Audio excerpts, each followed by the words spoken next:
Well, hello there. This is Mark Edelman, speech-language pathologist, and welcome to the teaching of talking. This particular episode is going to be on the subject of regularity. And you go, oh my goodness, Mark, what do you mean, regularity? And well, what I mean is a root word within that big word, regularity, is the word regular.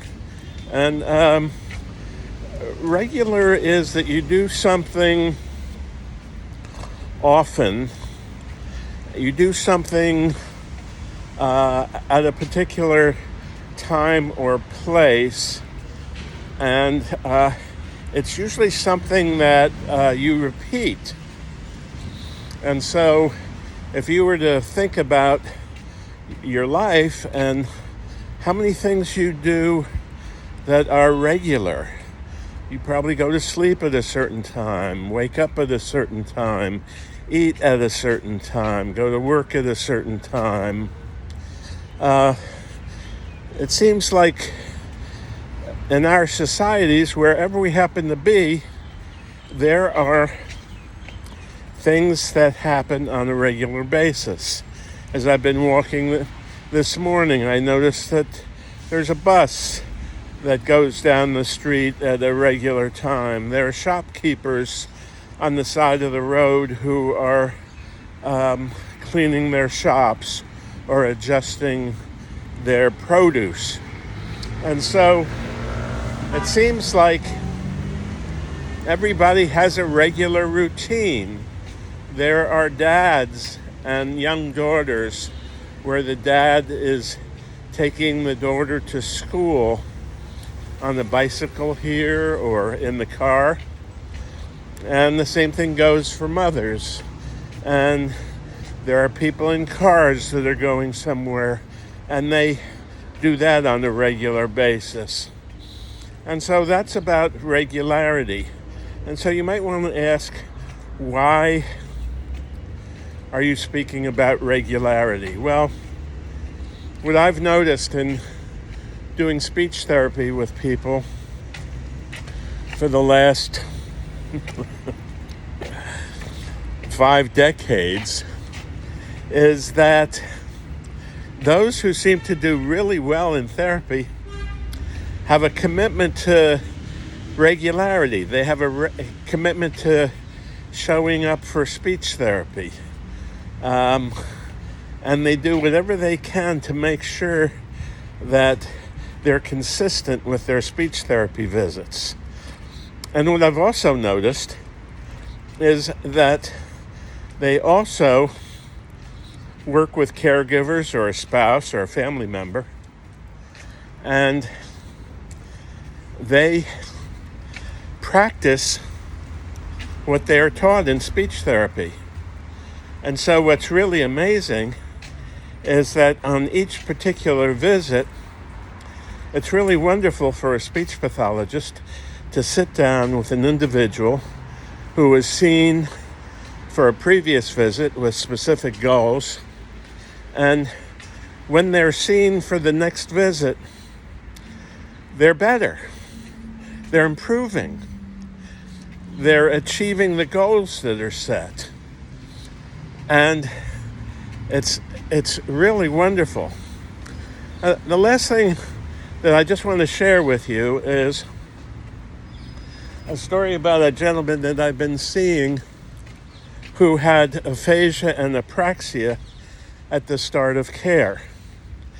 And he'd been to speech pathologists who had pretty much written him off as far as a positive prognosis for improvement.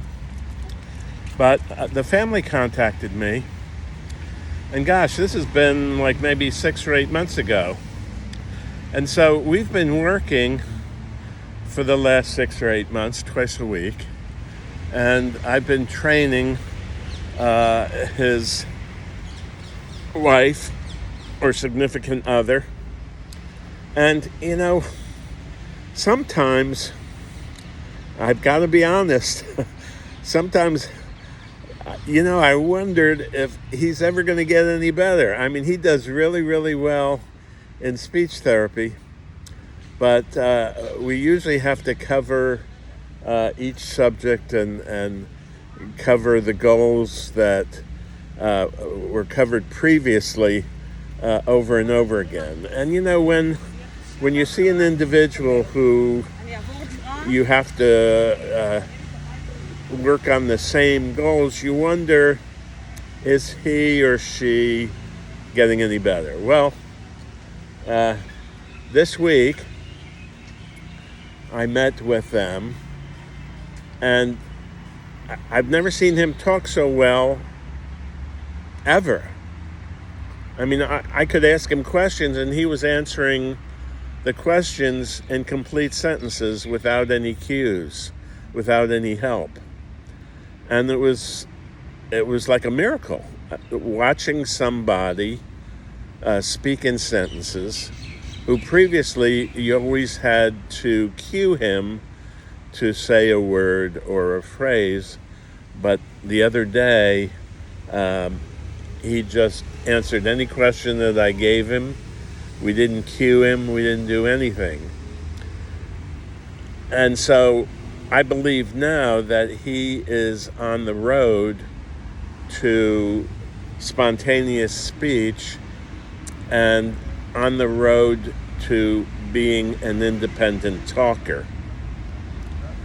And if I were to sum up what I think the reason for his improvement is because, first of all, his caregiver was committed to making sure that he had his therapy twice a week. That's number one.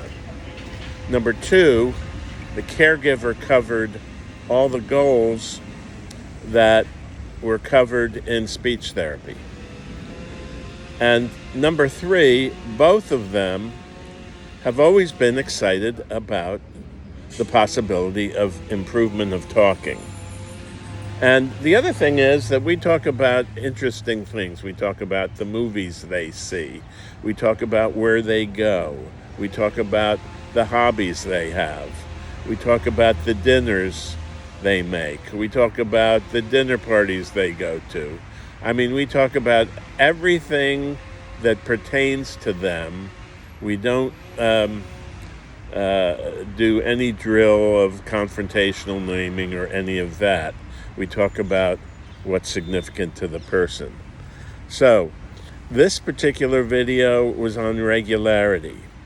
If you commit to regular visits and you keep that schedule, and if you commit to daily practice at home throughout the day, in the beginning, it may seem like you're wondering if they're ever going to get better. But what typically happens, and I can attest to this because I've been working with people for over 50 years who have had stroke and aphasia and apraxia, but almost in all cases, if you have an individual who stays with it and is determined, and a caregiver who's committed and is learning the method that will help the individual talk, then chances are better speech will occur and more automatic speech also. So this is Mark Edelman, speech pathologist. I hope you've liked this little video on regularity, how important it is. If things are not regular, then it's questionable the progress that could be made. But if you stay regular with your visits and your home practice, the odds of significant improvement are much better. So we hope you have a great day. If you like this video, please give us a thumbs up. And down below the video, there are a bunch of links that'll take you to a questionnaire if you'd like to meet with me for a free consultation. There are also other links for our products, for our independent study products, where you can learn how to do speech and language stimulation for aphasia. And we also have a book on apraxia therapy and the steps and the concepts and the fundamentals for improving apraxia of speech. So we hope you have a great day, and we'll see you soon. Bye-bye now.